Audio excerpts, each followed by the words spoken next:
Hello everyone, I'm meteorologist Charlie Ironmonger. Thank you so much for joining me today for your 4 p.m. news and weather update from the First Alert Desk. Now we've got news out of Raleigh where WIC benefits are not expected to be disrupted due to the government shutdown.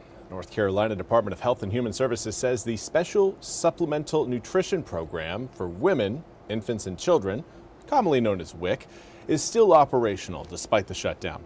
Though the WIC program is not yet fully funded for the fiscal year of 2026, officials have not reported interruptions in service.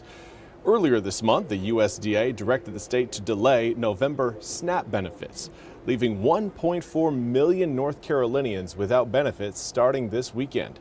The state says SNAP benefits amount to between $230 million and $250 million each month. SNAP and WIC are separate federal nutrition programs.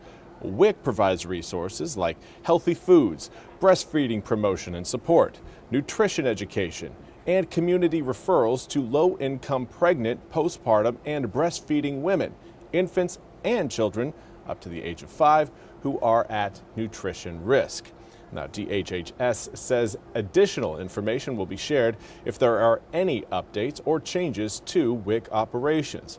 To apply to the WIC program or for more information and resources, you can visit the DHHS website by following a link at WITN.com. And now we want to turn our attention to Hurricane Melissa as the system, as a Category 5 hurricane, just devastated the island of Jamaica yesterday and Cuba overnight last night into the early hours of this morning. NBC's George Salas has more from Jamaica.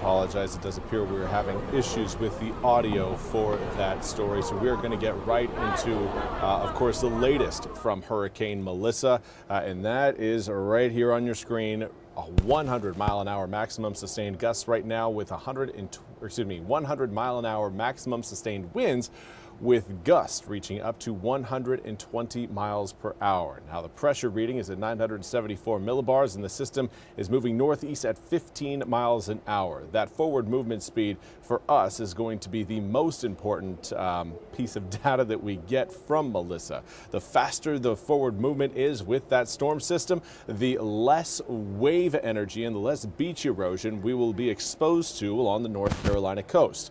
That beach erosion could start as early as tonight and certainly last through the day tomorrow, possibly flinging those waves into the east over at least the next full day, next 24 hours. Could even extend for the next 48 hours. We could still see some wave energy Friday morning crash along the coast of the northern Outer Banks. Right now, again, we're looking at just gray, gloomy skies across the east.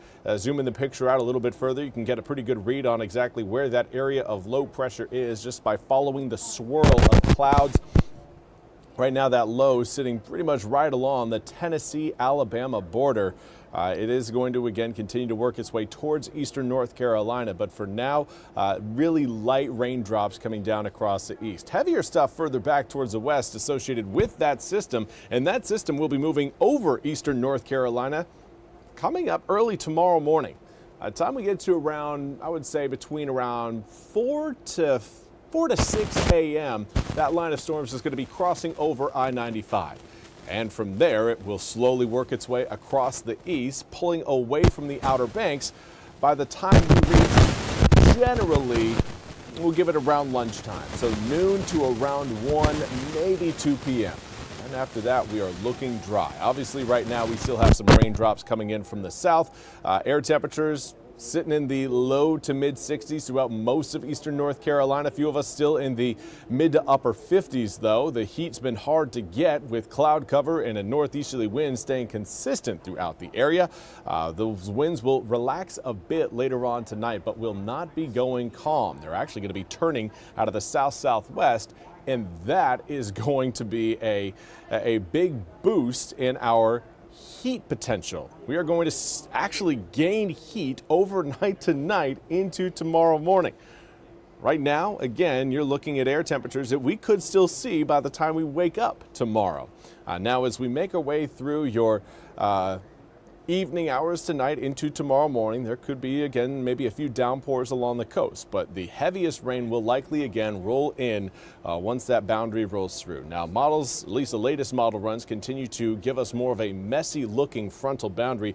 That's encouraging for us. That's good to see, because the messier that front is, the less likely we are to see any sort of severe weather develop out of that system.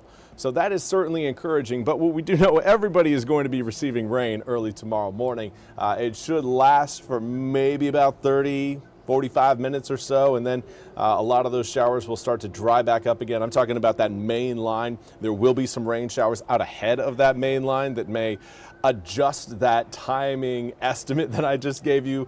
But again, as we head towards lunchtime, that front will be pulling away from the Outer Banks and deeper into the Atlantic, which is good news, because take a look at the bottom right hand corner of your screen. You're seeing Melissa right there. That cold front is going to sit between us and Melissa, and in fact that cold front is going to do a great job of kind of guiding Melissa up to the north and away from eastern North Carolina.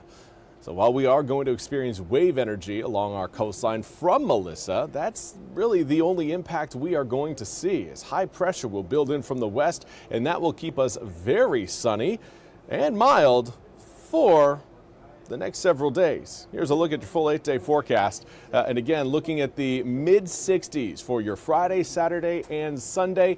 Overnight lows are going to be dipping down into the mid to low 40s, especially on Halloween night. You're going to want to make sure you pay attention to those air temperatures. If you've got, some kids, some young ones who may be a little bit more sensitive to the chill, make sure they have a jacket before heading out the door. Also, don't forget to vote by the time we get to next Tuesday. That is voting day. And also, don't forget that we are gaining an hour of sleep. I always love the fall back. Gaining an hour of sleep coming up on Sunday. Hopefully, again, everybody gets to enjoy that. But regardless, make sure you change the batteries on your smoke detectors coming up Sunday when you change those clocks back an hour. That's all we have time for today's 4 p.m. news and weather update from the First Alert Desk. I want to thank you all so much for joining me. We'll be back with more news and weather coming up tomorrow morning at 7:10 a.m. with Jim and Gigi. Until then, I hope you all have a fantastic rest of your Wednesday. We'll see you back here starting tomorrow.